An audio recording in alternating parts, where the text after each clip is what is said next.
የፕሮጀክት ላይ ያለ ቲም በጀት ከሰጠኸው የሚያስፈልገውን ሪሶርስ ካቀረብክለት በቃ ምንም እኮ የሚያረጉት ነገር የለም they will just continue ኢንፍሌሽን በዚህ ሰዓት እንደ ሰርፕራይዝ ኮንትራክተር ማየት አለበት ብዬ አላስብም እኔ with all boldness I'm so sorry to the consultants በጣም ብዙ አቅም ያላቸውን ሰዎች የሚቀጥረው ኮንትራክተር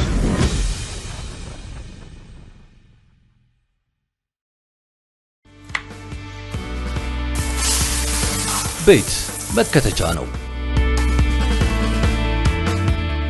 ግን ሁሉ ገባው ካፈሰሰ ጣሪያው ግድግዳው ከራሰ ከራስ አልፎ የጎረቤት ዙሪያው ወለሉ ከረጠበና ሽንቁሩ ከበዛ መቼስ ቤት ነውና አይተዋዛ መፍትሄ ነኛ መፍትሄ ይፈልጋል እነሆ መፍትሄ ሱፐር ሲካላይት በየቤቱ ያለን ችግር ይፈታል አጠቃቀሙ ምቹና ቀላል 1 ኪሎ ግራም ሱፐር ሲካላይት ዱቄት ከ1 ከረጢት ሲሚንቶ ጋር መቀላቀል እናም የሚያፈስ ቦታ ላይ መለሰን ከዚያም የሚያፈስ የሚያንጠባጥብና ስርገት እርጥበት ላይታዩ ይጠፋሉ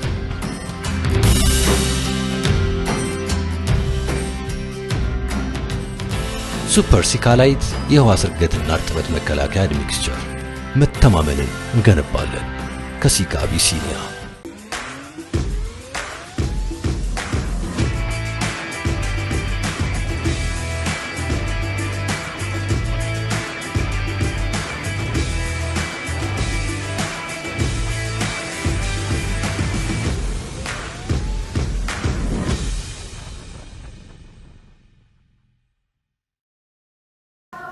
ሰላም ጤና ይስጥልን ተመልካቾቻችን የገንቢ ፖድካስት ፕሮግራማችን ነው ዛሬም እንደተለመደው አንድ እንግዳ ይዘንላችሁ ቀርበናል እንግዳችን ቤተልሔም አለማየሁ ትባላለች በምህንድስና ሙያ ውስጥ ረጅም ጊዜ በተለያዩ ሴክተሮች ላይ ሰርታለች ራሷን ደግሞ በደንብ ታስተዋውቀናለች ዛሬ መወያያ ርዕሳችን የሚሆነው ስለ ፕሮጀክት ኢምፕሊሜንቴሽን ነው እንደዚሁም ደግሞ ስለ ኮንትራክት ገቨርናንስ ያላትን ልምድ በሰፊው ታካፍለናለች እንግዳችን እንኳን ደህና ቆያችሁኝ ስለጋበዛችሁኝ በጣም አመሰግናለሁ ራስሽን ለማስተዋወቅ እሺ እኔ እንግዲህ ቤተልሔም አለማየሁ ተስፋዬ እባላለሁ የሲቪል ኢንጂነር ነኝ እንግዲህ ከተመረኩኝ በጣም ረጅም ጊዜ አመት ሆኖኛል በ1997 ግራጁዌት ከመቀሌ ዩኒቨርሲቲ ግራጁዌት አድርጌያለሁ ከዛ በኋላ በተለያዩ ኮንስትራክሽን ካምፓኒዎች ኮንሰልቲንግ ኦፊሶች ሰርቻለሁ አይ ቲንክ የመጀመሪያው ኮንሰልቲንግ ካምፓኒ የገባሁበት ኤስሲቢ ኮንሰልት ይባላል እዛ ላይ በአሲስታንት ኮንትራክት አድሚን ነበር የምሰራው ከዛ በኋላ ረጅሙን አመት የሰራሁት አፍሮጽዮን ኮንስትራክሽን ነው በጣም ብዙ ረጅሙን አመት የስራ ልምዴን አሁን ያለሁበትን ፐርሰናሊቲ ቀረጸልኝ እቺ ቤተልሔም ሪሊ ክሬት አርጓታል ማለት አፍሮጽዮን ኮንስትራክሽን ነው ከዛ ሲቀጥል አፍሮጽዮን ኮንስትራክሽን ላይ ከፕሮጀክት ኮኦርዲኔተር እስከ ሲኒየር ፕሮጀክት ኮኦርዲኔተር ፕሮጀክት ማናጀር ኦፕሬሽን በሚል ብዙ ታይትሎች ላይ ሰርቻለሁ ፔመንት ኮሌክሽኖች ላይም በጣም ሰርቻለሁ አፍሮጽዮን ላይ እንዳልኳችሁ ጥሩ የትምህርት ጊዜ ነበረኝ ያልኩበት ምክንያት ኤቭሪ ዲፓርትመንት ላይ ፓርቲሲፔት አደርጋለሁ ስለዚህ ብዙ ነገር የማወቅ እድልና አቅም ነበረኝ ከዛ በኋላ ወደ ስታር ቢዝነስ ግሩፕ ነው የገባሁት ስታር ቢዝነስ ግሩፕ ላይ ደግሞ ትንሽ ይለያል ኮንስትራክሽን ካምፓኒ ስታብሊሽ የማድረግ የማቋቋም ስራ ነበር ስታብሊሽ ተደርጎ 3 ፓርትነሮች ስታብሊሽ አድርገው እሱን ኮንስትራክሽን ካምፓኒ ማቋቋምና የተለያዩ ኢንቨስትመንቶችን ማኔጅ የማድረግ ስራ ነበር ምሳራ የነበረው እዛ ላይ ከስታር ቢዝነስ ግሩፕ እና አብሮ ከነበሩት ኢንቨስትመንቶች ጋር ሞር ወደ 5 አመት ቆይቻለሁ አይ ቲንክ የዛን ጊዜ ትንሽ ጋፕ ስለነበረኝ ማስተርስ ነው የዛን ሰዓት ነው የተማርኩት በቢዝነስ አድሚኒስትሬሽን ተምሬያለሁ ከዛ ወደ ሪል ስቴት ሴክተር ውስጥ ደግሞ እስቲ እንግባ እና እንወቅ ምንድነው እየሰሩ ያሉት በሚል የዛን ጊዜ ደግሞ በጣም የተጣጣፈበት ሰዓት ስለነበር ሪል ስቴት ላይ ስገባ ጆይን ያደረኩት የመጀመሪያው ካምፓኒ ጃምቦ ሪል ስቴት ነው actually ስታር ቢዝነስ ግሩፕ ላይ ኢንቨስትመንቱን ስንሰራ ሪል ስቴት ነው ግን it was just an initiation of real estate ከዲዛይን አስፔክት ከምን አስፔክት ነው ብዙም ያኛው ላይ አልሄድንበትም ግን ኢንቨስትመንት የተለያዩ ኢንቨስትመንቶች ስለነበሩ እሱ ላይ ትኩረት አድርገን ነበር ወደ ጃምቦ ላይ ስገባ ኦልሬዲ ስታብሊሽ ያደረገ ካምፓኒም ስለነበረ እንዳጋጣሚ ሆኖ አዘ ዴፒቲ ጀነራል ማናጀር በሪል ስቴቱን ነበር ራን ማረገው። ሪል ስቴቱን ራን ሳደርግ ያው ኦፕሬሽኑን ኮንስትራክሽኑን የሚመለከተው ክፍል ላይ ሆነና የኔ ሮል ሪል ስቴት ፕሮጀክቱ ከተረከበ በኋላ ያለውን ነገር ፕሮጀክት ተረክቦ ለሚመለከተው ክፍል የማስረከብ የሚል የሪል ስቴት ነበር which is different ከኔ ሴክተር but it was interesting እዛም ላይ I think አንድ አመት ነገር ሳልቆይ አልቀርም። ከዛ በኋላ ወደ ኢስት አፍሪካን ሆልዲንግ ነው የገባሁት። ኢስት አፍሪካን ሆልዲንግ በጣም ትንሽ አጭር ጊዜ ነው የሰራሁት፣ ግን በጣም በብዙ አቅጣጫ ሼፕ አድርጎኛል ብዬ የማስበው ነው። ብዙም የመቆየትም እቅድም አልነበረኝም፣ ምክንያቱም ሴክተሩ በጣም ስለሚለይ ከኔ። it was a strategic and business development ላይ as a deputy group CEO ሆኜ ነበር የገባሁት ኢስት አፍሪካ ላይ።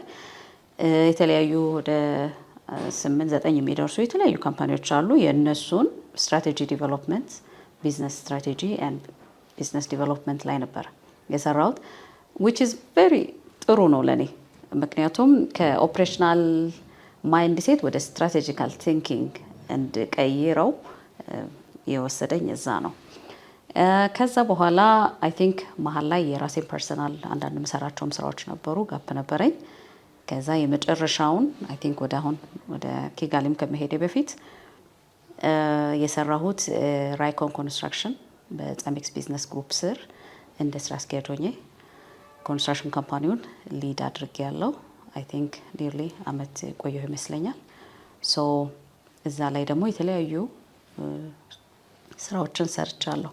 ሶ አሁን ያለሁት ከኪጋሊ መምጣቴ ነው። እዛ የምንሰራው ምንድን ነው? የፕሮጀክት ማኔጅመንት ኮንሰልታንሲ ኤንድ አድቫይዘሪ ሰርቪሶች ነው የምንሰራው።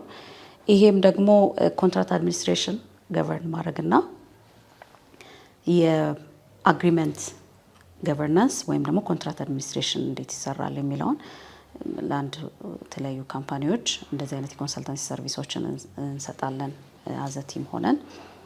ሶ ቤዚክሊ ቤቲ ይሄንን ይመስላል። ብዙ ነው የሄድሽባቸው መንገዶች። በተለይ ደግሞ እዚህ ኮንስትራክሽን ማኔጅመንቱ ላይ ብዙ ሰርተሻል ነው። እስኪ አሁን ከረንትሊ ያለው ኮንስትራክሽን ማኔጅመንት ጋፕ እና በፊት አንቺ ስትጀምሩ ስትሰሪ ማኔጅመንቱ ላይ የነበርሽ ጊዜ የነበረው ቻሌንጅ እንዴት ነው የምታየው? ፕራክቲካሊ ምን ይመስላል? ከድሮ የተሻሻለ ነገር አለው ወይስ እንዴት ነው?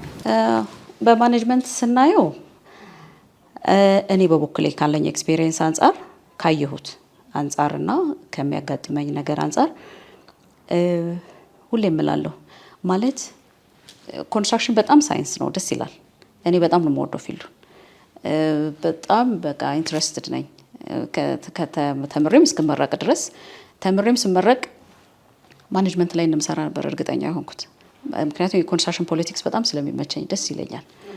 ሶ በጣምም ፓርቲሲፔት የሚያደረግኩት እዛ ላይ ነው፣ ምክንያቱም የተለያዩ ስቴክሆልደሮችን ስለሚያገናኝ በዛ መልኩ ነው እኔ ፓርቲሲፔት አድርጌ የሰራሁት። አሁን ላይ እንዴት እየሄድን ነው የሚለው ነገር ላይ በጣም ብዙ ጋፕ ይታየኛል። ምክንያቱም በፊት ላይ በጣም ኮንሰንትሬት እናደርግ ነበር ዶክመንቴሽን ላይ፣ እያንዳንዱ ነገር ሪትን ዶክመንቴሽን ነበረው፣ እያንዳንዱ ኢሹ እያንዳንዱ በቀን በሳምንት ውስጥ ከ10 በላይ ደብዳቤዎችም ልናወጣ እንችላለን፣ ልንጽፍ እንችላለን። ኮንትራክት አድሚኒስትሬሽን ዲፓርትመንታችን በጣም ስትሮንግ ነው፣ እንናበባለን፣ እናየዋለን። ለምሳሌ ፕላኒንግ ኤንድ ሞኒተሪንጋችን የኦፕሬሽን ዲፓርትመንቱ ኦዲት ነው፣ ኢንተርናል ኦዲትን ይሰራል። አረንጓዴ ቢጫ ቀይ የገቡ ፕሮጀክቶቻችንን የትም ሳይሄድ አለቆቻችንንም ጋር ሳይደርስ ራሳችን አድሬስ እናደርገዋለን። ይሄ አሁን ለምሳሌ ሊደር ቤዝድ ሳይሆን ራሳችን ዊ ኖ ዋት ቱ ዱ ቢፎር ማለት ምን መስራት እንደነበረብን፣ ምን መስራት እንዳለብን፣ መቼ ምን ያለ ማንም አለቃ ነበር የምንሰራው። አሁን ግን እነሱ አይደለም። አሁን ላይ you have to be involved in every little እያንዳንዱ ሲቹዌሽን። ይሄ ዲፍረንስ ደግሞ ከየት መጣ ስል የስኪል ጋፕ ይመስለኛል። ምክንያቱም የምንቀጥራቸው ፕሮፌሽናልስ የሚኖራቸው የስኪል ጋፕ ኦነሩም ወይም ደግሞ ኮንስትራክሽን ባለቤቱም ኮንሰልታንቱም ሁሉም ስቴክሆልደር ኮንፊደንሱን ሙሉ ለሙሉ ጥሎ ስራውን አይሰራም። ሶ ዩ ሲ ኦል ዘ ኦነርስ ፓርቲሲፔት እያንዳንዱ ስራ ላይ ፓርቲሲፔት ሲያደርጉ ሲገቡ ሲደክሙ እንቅልፍ ሲያጡ ምናምን ታያለሽ። ሶ ስራዎች ወደ ታች እየወረዱ አይደለም። በፊት ይወርዳሉ፣ አሁን ግን አይወርዱም። ሶ ስትረሱ አሁን እንደ ስር አስኪያጅ ሆኜ የሰራሁባቸው ቦታዎች ላይ እኛ ላይ ነው ስትረሱ የሚኖረው። ይትጨነቅ ያለሽ ሌላው ሪላክስ አድርጎ ነው የሚሰራው። በቃ የተሰጠው ሰዓት አለ፣ እሷን ሰርቶ ይሄዳል። በፊት ግን እንደዛ አልነበረም። በፊት ላይ እያንዳንዱ ፕሮፌሽናል የተቀመጠበትን ዲፓርትመንት ምን እንደሚሰራ ምን አይነት ጉዳይ እንዳለው ያውቃል፣ ምን እንደሚጠበቅበትም ያውቃል። ከዛ በተጨማሪ ደግሞ ኢምፕሩቭመንት አለ። አንድ ቦታ ላይ ረዥም ዓመት እንቀመጣለን፣ ፖሊሽ ተደራርገን እናድጋለን፣ እንበስላለን፣ አንድ ስኪላችን ያድጋል። ይሄ ፐርሰን እዚህኛው ላይ ኤክስፐርት ነው፣ ይሄኛው ፐርሰን እዚህኛው ላይ ኤክስፐርት ነው። ምን እንደሆነ እናውቃለን። ኢቭን አዘ ዲፓርትመንት ራሱ የተለያየ ቦታ ብንቀመጥም ለዚህ ነገር እንትና ያግዘኛል እንባባላለን። ሶ አሁን ላይ ግን ኮንሲኪቲቭ የሆነ ጋይዳንስ ይፈልጋል። ኮንሲኪቲቭ የሆነ ጋይዳንስ ይፈልጋል። አይ ቲንክ ጥቂት የሆነ ስፔሻሊ ከሆነ ከ10 ዓመት ወደዚህ የሆነ ሽፍት ያደረገ ፕሮፌሽናሊዝም አለ። which is ሾርት ከት የሆነ ፕሮፌሽናሊዝም አለ። አይቆዩም፣ ብታሰለጥኛቸውም አሰልጥነው አይቆዩም፣ ጥለውሽ ይሄዳሉ። የሚሰጡሽን ዶክመንት በኮንፊደንስ የምትልኪው ዶክመንት አይደለም። መልሰሽ ከእንደገና አንቺ ማየት አለብሽ።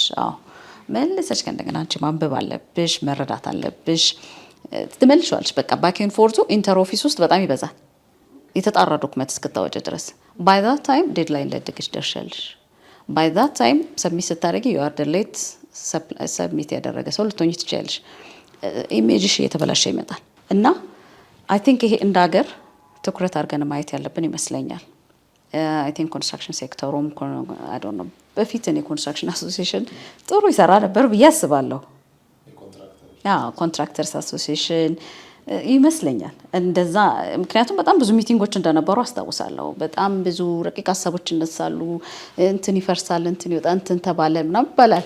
ከዛን ጊዜ እኛ ፓርቲሲፔት ባናደርግበትም ግን አለቆቻችን ያንን ሲያነሱ አስታውሳለሁ። ኢቭን የሰራተኛ ደሞዝ ራሱ ቢጨመር ኮንስትራክሽን ኮንትራክተርስ አሶሲዬሽን ኢምባላንስ እንዳይፈጠር ያንን ነገር ያደርጋል። ከእንደገና ደግሞ ያሁን ለምሳሌ የፕሮጀክቶች ሞኖፖላይዝ እንዳይሆኑ የተለያዩ አይነት ነገሮች ብቻ ኮንስትራክሽን አሶሲዬሽን ይሰራ ነበር ብዬ አስባለሁ። ደግሞም ነበሩ፣ ምክንያቱም ስለማውቃቸው አብዛኞቹ የነበሩትንም ሰዎችና አሁን ላይ ተቀምጠን ስናወራ አይገርምም፣ እንዲህ መሆን ነበረበት እኮ እንዲህ ቢሆን ጥሩ ነው እንባባላለን። ሶ እነዚህ ነገሮች ሞር ትኩረት ተሰጥተው መሰራት ያለበት ይመስለኛል። እንደገና ደግሞ የሲቪል ኢንጂነሪንግ ሲቪል ኢንጂነርስ አሶሲዬሽን አለ አይደል? አሁን እንደዚህ አይነት ቦዲዎች ናቸው ትልቅ አስተዋጽኦ እንደ አገር ይፈጥራሉ እንደ አገር። ምክንያቱም አሁን ፕሮፌሽናል ላይሰንስ መስጠት ብቻ ሳይሆን who is that person የሚለውን ነገር ይሄ ቦዲ ቢኖር ፖሊሽ እንደራረጋለን፣ የምናውቀውም ትሬኒንግ እንሰጣለን። የተለያዩ አይነት ነገሮችን የእውቀት ልውውጦችን ማድረግ ይቻላል። ሴክተሩ በትክክለኛው ስታንዳርድና ፕሪንሲፕል ሳይንሱን ተከትሎ በጣም ኳሊቲውን ተከትሎ የድርጅት ባለቤቶችም በቃ የካምፓኒያቸውን ኳሊቲ በተከተለ መልኩ እንዲሄዱ የሰራተኞቻቸውን የማብቃት ስራ መስራት ይቻላል ብዬ አስባለሁ። ሶ ለአሁን ላይ ባለው የማየው ጋፕ ጥሩ ነው። አይ ቲንክ ፕሮፌሽናሊዝም በደንብ ነገር እንትኑንስ እንዴት ታያለሽ? በቃ አሁን ኪጋሊ ላይ የሰራሽ ያለሽው ፕራክቲሱ እንዴት ነው? እዛ ያለውና እኛ ጋር ያለው ፕራክቲስ እንዴት ትገልጪዋለሽ? እዚህም ሀገር ብዙ ጊዜ ሰርተሻል፣ ብዙ የተለያዩ እንትኖችን ሰርተሻል፣ ኮንስትራክሽኑ፣ ከዚያም ውጭ ደግሞ በስትራቴጂ ሰርተሻል። ያኛውን ስታዩ እንዴት ኮንቨርት ታደርጊያለሽ? ምን ላይ ነው ሪላቲቭ የኛ ጥሩ ጎልሚቲ? እዛም ላይ ምን አለ መሰለህ፣ አይ ቲንክ ይሄ መቼለታም አይ ቲንክ ባለፈውም እንደተነጋገር ነው ኢሹ በአፍሪካ ኮንቴክስት ብንወስደው ጥሩ ነው። ምክንያቱም እኔ እና ቲቤም የተረዳ ነው እሱን ነው። ኢትስ ኖት ኦል አባውት የራሳችን ፕሮብሌም ሳይሆን ኢን ጀነራል ምናልባት ጥቂት ካምፓኒዎችን የተለያዩ ሀገራቶችን ጀነራላይዝ አድርገን ባንወስድም በሆነ ፐርሰንት በአፍሪካ ኮንቴክስት ስንሄድ ትልቁ ኢሹ አሁንም ኮንትራክት አድሚኒስትሬሽን እና አግሪመንት ገቨርናንስ ነው። ዳትስ ኦል በቃ ስራው ባይ ዘ ዌይ ፕራክቲካሊ ኮንስትራክሽን ይሄዳል። ፕሮጀክት ላይ እኔ ብዙ ጊዜ የምናገረው ነገር 30-70 ብዬ ነው የምሰጠው። የፕሮጀክት ላይ ያለ ቲም 30% ነው ኢንፑቱ። 70% የአንድ ፕሮጀክት ሰርቫይቫል በፕሮጀክት ኤክስኪዩሽን ላይ ያለው ቲም 30%ን ይወስዳል። ለመሰለ አስተዋጽኦ ማለት ነው። በጣም ሲምፕል ነው፣ ቀላል ነው። በጀት ከሰጠኸው የሚያስፈልገውን ሪሶርስ ካቀረብክለት በቃ ምንም እኮ የሚያደርጉት ነገር የለም። they will just continue ኦፕሬሽን ነው። ትልቁ 70% ፌል እያደረግን ነው ብዬ የማስበው በዲሲሽን ቴብል ላይ ነው። ዲሲሽን ሜኪንግ ቴብል ላይ፣ ሊደርሺፑ ላይ፣ ፕሮጀክት ኮኦርዲኔሽን፣ ኦፕሬሽን ማኔጅመንቱ ላይ የኮንትራክት ገቨርናንሳችን ወይም ደግሞ ኮንትራክት አድሚኒስትሬሽን ማኔጅመንታችን፣ ካሽ ፍሎ ባላንስ አያያዛችን፣ ስለ ስኬጁል ያለን አመለካከት። አሁን ለምሳሌ ስኬጁል ፕሮጀክት ሰርቶ ላይ እንዲያመጣ ይደረጋል። አንዳንድ ጊዜ ችግር የለውም ፕሮጀክት ላይ ይሄን እንሰራለን ይሄን እንሰራለን ብለው ያመጣሉ። እኔ ከመጀመሪያውም ያለኝ ትልቁ ፕሮብሌም ስኬጁል።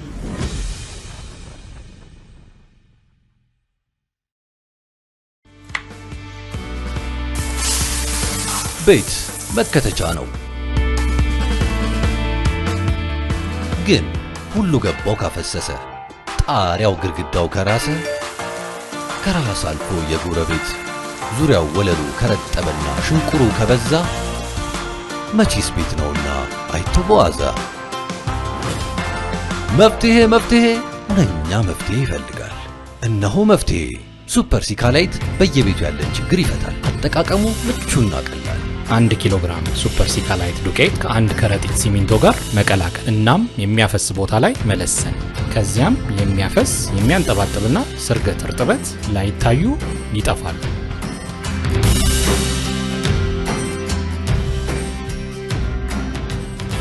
ሱፐር ሲካላይት የውሃ ስርገትና እርጥበት መከላከያ ሚክስቸር። መተማመንን እንገነባለን። ከሲካ አቢሲኒያ።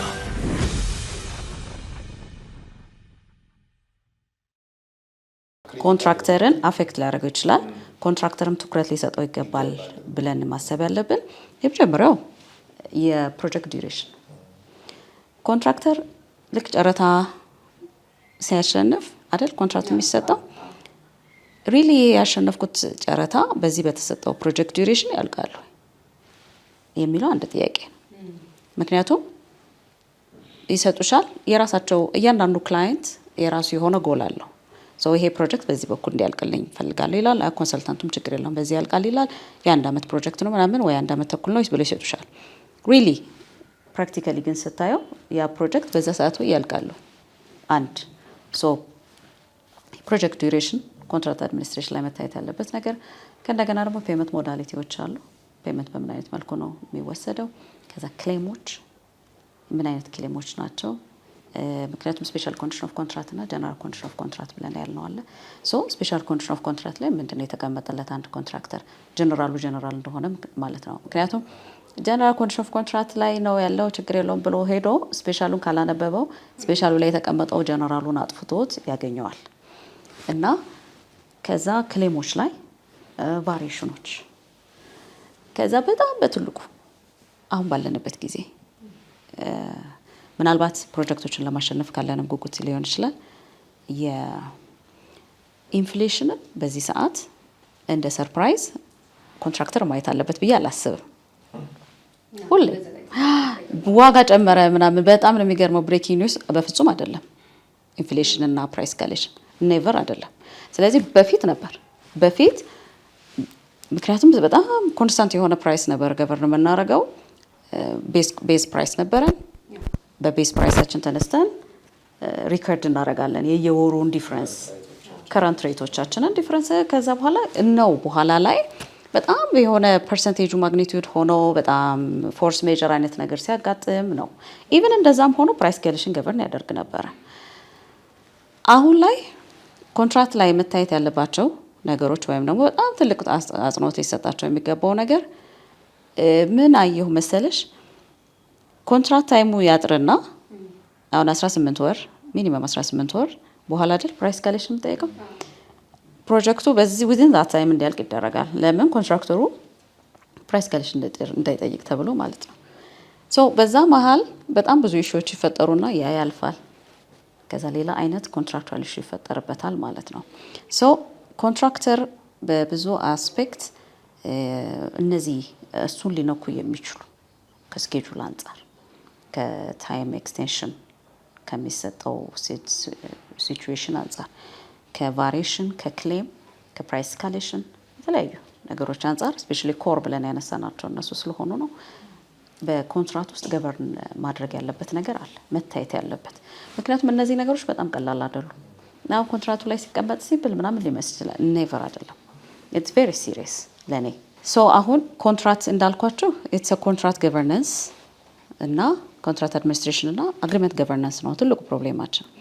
ሶ እዛ ላይ አሁን እኔ ያየሁት ምናልባት ፕሮጀክቶቻችን አሁን ለምሳሌ በጣም ብዙ ፕራይስ ኦቨር እንትን ያደርጋሉ፣ ኮስት ኦቨር ረን ያደርጋሉ፣ በጣም ዲሌይ ያደርጋሉ።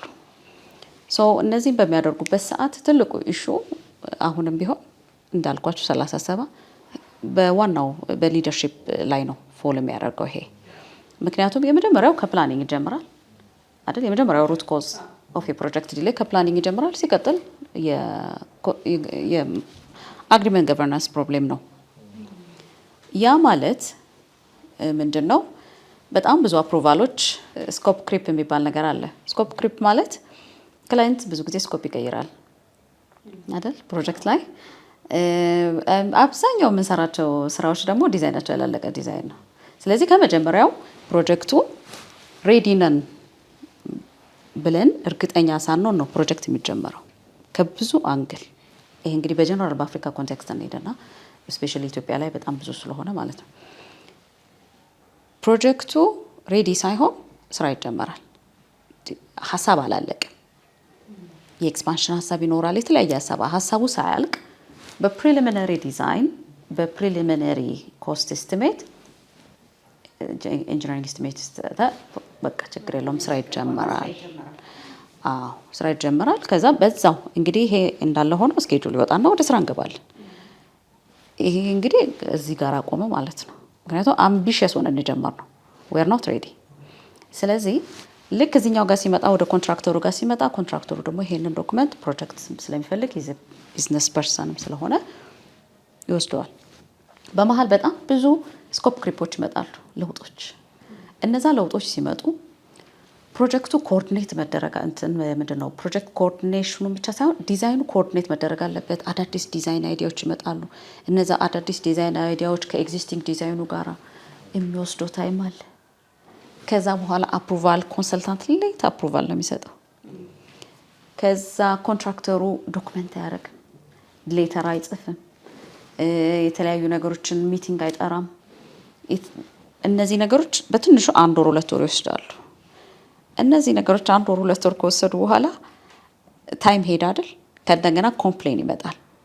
ፕሮጀክቱ ዲሌ ያደርጋል ተብሎ ደግሞ ከኮንሰልታንቱ ፕሮጀክት ዲሌ ያደርጋል ተብሎ አይደለም ደግሞ እንደዚህ እኮ ስለሆነ ነው የሚሉ ባኬን ፎርስ እና አዙሪት ውስጥ አለ። ያ ማለት የክላይንት አንሬዲነስ ወይም ደግሞ ያላለቀ አይዲያ ስኮፕ ክሪፕ የምንለው ነገር አለ፣ በመሀል ይገባል። ከእንደገና ደግሞ የኮንሰልታንት ሌት አፕሩቫሎች አሉ። ከዛ ኮንትራክተር ባይ ዳት ታይም እሱ ጋር ሲደርሰው ኦልሬዲ ይሄኛው ስኬጁል ተረብሿል አይደል? ከዛ ደግሞ በጣም ሌላው ፓርት ደግሞ አዲስ ስራ ሲመጣ አዲስ ታይም ነው አይደል ይዞ መምጣት ያለበት። ኖርማሊ they don't do that። ስለዚህ ምን ይሆናል? ኮንትራክተሩም ያው አዲስ ቫሪዬሽን ተጨመረልኝ ብሎ ስለሚያስብ ስራ አድድ ተደረገልኝ ብሎ ዌልካም ያደርገዋል። ሶ ይሄ የአግሪመንት ገቨርናንስ ኢሹ ብዬ ነው ማስበው። ምክንያቱም ፕሮጀክት በአንዴ ፌል አያደርግም፣ አርጎም አያውቅም። ኢትስ ኮሙሌቲቭ ፌሊየር መጨረሻ ላይ ነው ፌል የሚያደርገው። ያ ደግሞ ምን ይሆናል? ባክ ሲሄድ ካምፓኒ ላይ ነው ኢፌክት የሚፈጥረው። በቃ ወስዶ በሽተኛ ነው የምትሆኙ ማኔጅመንቱ እስከሚከብድ ድረስ ማለት ነው። ሶ እነዚህ ሌት አፕሩቫልስ፣ ስኮፕ ክሪፖች በፕሮጀክት ማኔጅመንት እንትን ላይ ምን ይባላል? አጃይል ሲስተሞች ይባላሉ። ብዙ ጊዜ የገቨርንመንት ፕሮጀክቶች ላይ እነዚህ ነገሮች ይፈቀዳሉ። አጂሊቲ ዊች ኢዝ ምንድነው? አዳዲስ ኒው አይዲያዎች ሲመጡ እሱን ኢንቮልቭ ባደረገ መልኩ እየተጨመረ እንዲሰራ ነው። የኛ ፕሮፌሽናል ቲም ግን ይህንን አያውቅም አይደል? ኮንትራክተሩም በዚህ አዌርነስ አይደለም። አጂሊቲ እኮ እኛ አልለመድንም፣ በደመነፍስ ነው አጂሊቲ የምንሰራው። ግን እነዚህ አሁን ለምሳሌ አጃይል ፕሮጀክቶች ሲመጡ አጃይል ሆነው የተለያየ አይነት ስኮፕ ክሪፖች ሲመጡ በምን አይነት መልኩ ነው ኢንተርቴን የምናረጋቸው? በፕሮጀክት ማኔጅመንት ውስጥ በምን አይነት መልኩ ነው መሄድ ያለበት? እንዴት አድርገን ነው ኮንትራቱን አድሚን የምናረገው? እዚህ ጋር ያሉትን ቼንጆች እንዴት ነው ኢንተርቴን የምናረጋቸው የሚለውን አናውቀው። ስለዚህ ምንድነው እኛ ያንን ትሪት የምናደርገው በትራዲሽናል ዌይ ኦፍ አመለካከት ነው። በትራዲሽናል ዌይ ኦፍ አመለካከት ስንሄድ ይሄ ትልቅ ቻሌንጅ ይፈጥራል። ምክንያቱም ኮንትራክተሩ ስራ ተጨመረልኝ ብሎ ነው የሚያስበው። ክላይንቱ ደግሞ ፍሌክሲቢሊቲ ለኤክስፓንሽን ለአንድ አዲስ ነገሮች አገኘው ብሎ ነው የሚያስበው። ኮንሰልታንት መሀል ላይ ያለ ሚድል ፕሌየር ምንም ሪስክ የሌለው ነፃ የሆነ ቦዲ ነው። ነፃ የሆነ ቦዲ ነው which was not supposed to be። ትልቅ ነው ስራውና ኃላፊነቱ ትልቅ ነው ይመስለኛል። ተጠያቂነት እንትኑ ሌስ ስለሆነ እሱ ለሚመጣው ኢፌክት አሁን ኮንትራክተር ዲሌይ ቢያደርግ ኦር የሆነ ነገር ክሌም ፋይናንሻል የሚኖርበታል ተርሚኔሽኑ ራሱ ይዞበት የሚመጣው ኪሳራው ምናምን ምክንያቱም ያ ነገር አለማለቁ ብዙ ነገር። በዚህ ማለት ግን አማካሪልኝ ባይሰራ ፕሮጀክቱ ባያልቀው ተርሚኔት ሲያደርግ ወደ ይወጣና ወደ ሌላ ፕሮጀክት ይቀጥላል እንጂ እሱ ላይ የሚመጣ እንትን የለውም። ዋናው ኢሹ ግን ችግር ፈጣሪ ሊሆን ያለው በሲስተሙ መሰረት ኮንሰልታንት እንትን ሳይኖርብኝ ሲቀር ያ ነው ማለት በቃ እኔ አሁን ኮንትራክተር ከስራ ላይ ወደ የሆነ ነገር ሆናለሁ ምክንያቱም የሆነ ነገር ሆናለሁ ብሎ ስለሚያስቡ ሁለቱም ወደ ራሳቸው ኢንድ ለማምጣት ይታገላል።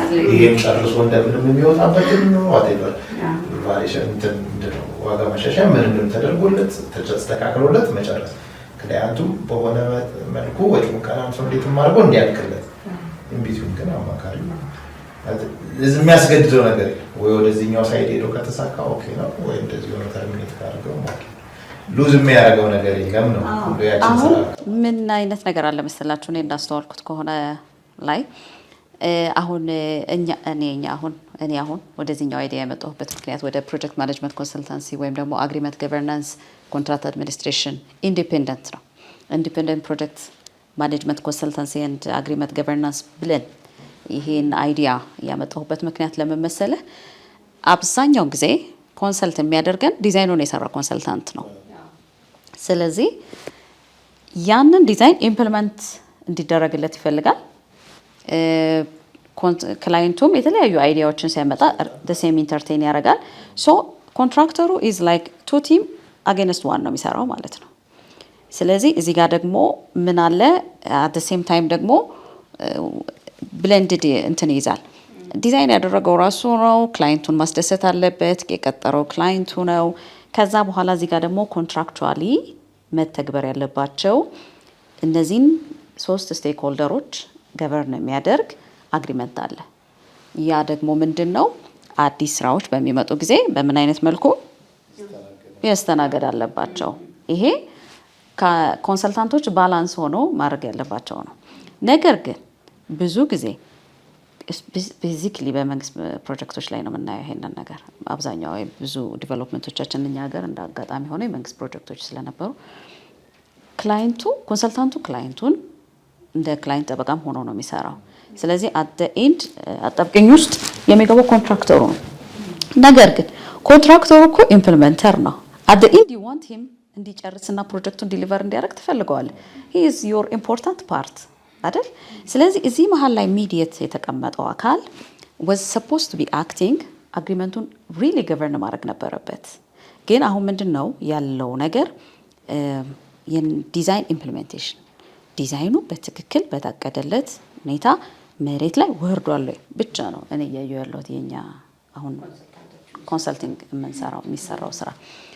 በመሀል ላይ ግን አግሪመንቱ በምን አይነት መልኩ እየሄደ ነው ያለው? እዚህ ጋራ ማንን እየጎዳ ነው?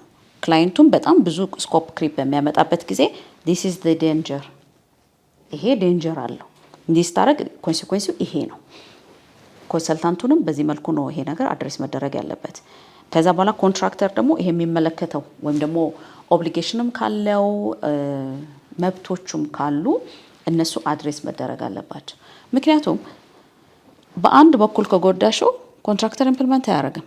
አንደኛ ኮንትራክቱን እንድትወስጅበትም አይፈልግምም፣ ትልቅም ዳሜጅ ነው የሚያመጣበት። ስለዚህ ይሰራል። ያ ማለት ግን ትክክል ነው የኮንትራክት አድሚኒስትሬሽኑና የአግሪመንት ገቨርናንሱ ትክክል ነው ወይ እየተካሄደ ያለው አይደለም። ስለዚህ እኛ አሁን ወደ ኢንዲፔንደንት ፕሮጀክት ማኔጅመንት ገቨርናንስ ኮንትራክት አድሚኒስትሬሽን ኢትስ ላይክ አን ኢንዲፔንደንት ኢን ዘ ሚድል ሆኖ ባላንስ ለመፍጠር ነው። ምክንያቱም ሁሉም ባዲ ሁሉም ስቴክሆልደር ዋን አፍተር ዘ አዘር ክላይንቱና ኮንሰልታንት ክላይንትን ነው ፌቨር የሚያደርገው። ክላይንቱም ኮንሰልታንቱ ለእኔ ይናገርልኛል፣ የእኔ አፌ ጆሮዬ አይኔ ነው ብሎ ያስባል። ከዛ በኋላ አት ሴም ታይም ደግሞ እዚህ ጋር ኮንትራክተር አለ፣ ብቻውን አለ። ኤንድ ሞስት ፈኒ ቲንግ ደግሞ በጣም ያስተዋልኩት ነገር አይ ዶንት ኖ እኔ ዊዝ ኦል ቦልድነስ አም ሶ ሶሪ ቱ ዘ ኮንሰልታንትስ፣ በጣም ብዙ ጓደኞች አሉ ይገሉኛል፣ ግን በጣም ብዙ አቅም ያላቸውን ሰዎች የሚቀጥረው ኮንትራክተር ነው። በእውቀትም የስ በእውቀትም በአንደርስታንዲንግም በብዙም አቅጣጫ። ምክንያቱም ይሄ የካሽ ፍሎ ቢዝነስ ነው።